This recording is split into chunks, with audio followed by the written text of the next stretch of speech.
don't have to place them all in one way. And it's a nice way to look at it by dividing it into a 70 and 30 design type. Okay, let me explain what I mean. So if you've designed a space, mostly it's going to look limitless. It's going to look like there's still furthermore, there's still further. If you have an end to a flooring in each space, it's kind of going to look a little restricted, making the space look a little smaller. So just try that out. If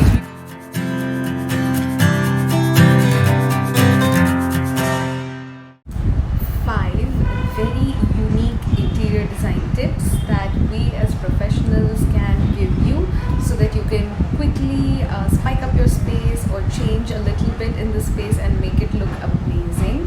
So hopefully this video is really helpful to you and it really interests you.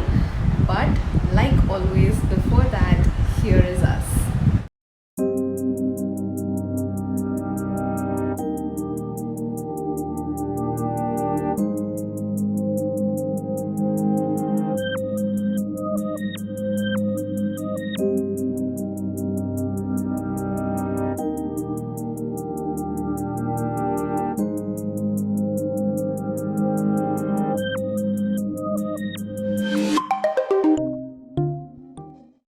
Doesn't want a quick fix, right? Like, I think in today's times everybody is looking for a good deal, everybody is looking to quickly spike up their space or some unique tips that they can get from professionals like us, which could help them change their space a little in the least amount of budget. So this video should be useful, and I'm hoping that it helps the most of you. So I'm pretty sure these tips are going to help everybody. They're pretty unique tips. Like, I don't think that most of you must have heard them before, but let's get straight into it. So the first tip that we have for you is called the 70-30 split. Now, most of you, I'm sure, would wonder what that means. That basically means that when you take a space, it's a nice way to look at it by dividing it into a 70 and 30 design type. Okay, let me explain what I mean. So if you've designed a space mostly in a modern sense, like everything about that room is modern, is very sleek, minimalist, all your furniture, just take 30% of the room and design it in a completely different way. Like, it could be something which is called mid-century modern. It could be something slightly on the classical side, but just 30% of that space. 70% is what you want to still maintain on your modern lines. Adding that 30% to your space is going to really add a nice interesting feature, I feel. Like, it could be anything as simple as just adding 2 chairs in the corner which have maybe a nice print on it as a fabric, instead of like a plain fabric. Or it could be some molding that you give on your wall or on your ceiling. It could be something. Just 30% of the total design is supposed to be something completely different, and I assure you that's going to add so much of interest into your space. The second point that we have for you is called make the flooring cohesive. In our industry, we have noticed, we have worked on so many residences, so many spaces in the past, so we have all of this experience to speak from, and we've noticed that a lot of people will try and give different kind of flooring in different spaces of their apartment, of their office, whatever, but they have this different flooring going on in different rooms or different areas. And I think it would really help if you have like one type of flooring, one color or one kind of flooring going on in the entire space. What that's basically going to do is that when you use one kind of flooring throughout, it's going to look like your space looks endless. When the same material is spread throughout the entire apartment or office, it's going to look limitless. It's going to look like there's still furthermore, there's still further. If you have an end to a flooring in each space, it's kind of going to look a little restricted, making the space look a little smaller. try that out. If you can change your flooring, or if you can quickly put some flooring on top of your flooring and just change it up a bit, try it and give the same kind of flooring to the entire space, and you will surely notice a difference. This third one is useful for so many of you. I think each one of us has this bookshelf in our space, or like a display unit which has these shelves where you can display artifacts and stuff. So the third point is related to that, and the third point is called style bookshelves right. Okay, I cannot emphasize enough on this as to how important this is. So usually when people see or have a display unit or a bookshelf, they take all sorts of these artifacts, little things, and they'll overcrowd it.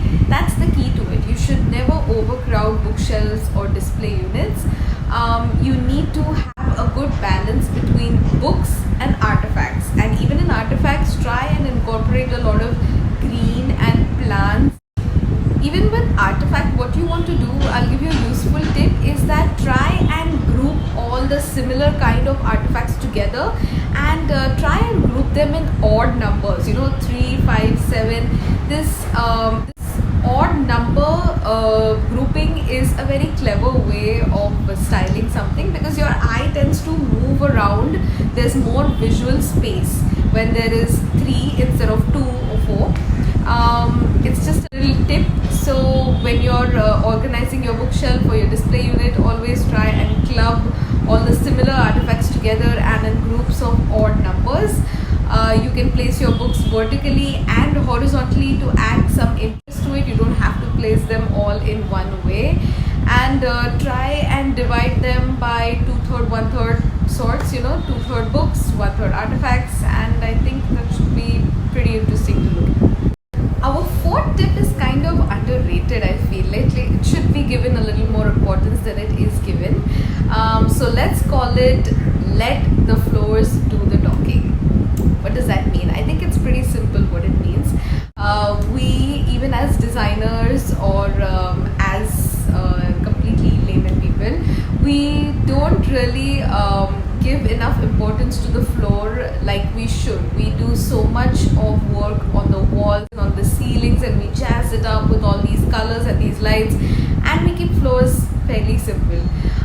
But I think that it's a nice way if you keep your ceiling simple instead and kind of give a very interesting flooring, that's something so nice to walk into a space where your ceiling is simple with nice lights, just everything is nice and minimal, and your flooring for a change looks nice. It can add a nice statement to the space when you walk in and there's some pattern going on or there's some inlay going on. Yeah, surely that would be something really amazing to look at. Last but definitely not the least, our fifth tip is called layer tonal shades. Picking out colors, deciding colors for your space, even with little things like accessories, artifacts, picking out color is the most crucial part of the space. It will decide how it will look and how it will feel, the kind of effect that you want in your space, the kind of mood that you want to set. Color plays a very vital role in that. Little tip that we can give you on this point is that you can layer these tonal shades. So you can take one color and you can take multiple shades or tones of this particular color, and you can layer it up in your space. You can do it with the smallest of things like cushions. Like if you have a set of 3 cushions on your sofa, you can add 3 cushions of 3 different shades of the same color. It could be grey, brown. That really looks interesting, and trust me, it works. It will definitely work. So there you go. Those were our 5 tips so that you can kind of incorporate those and maybe try and change your space.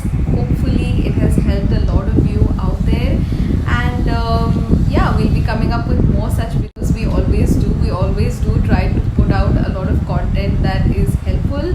We are super active on our Instagram, so if you are not following us there, please go and visit our page. I'm going to put the link right over here, rather handle name over here, so you can go and search for us. And if you are new to the page, please go and subscribe, hit the bell icon updated with our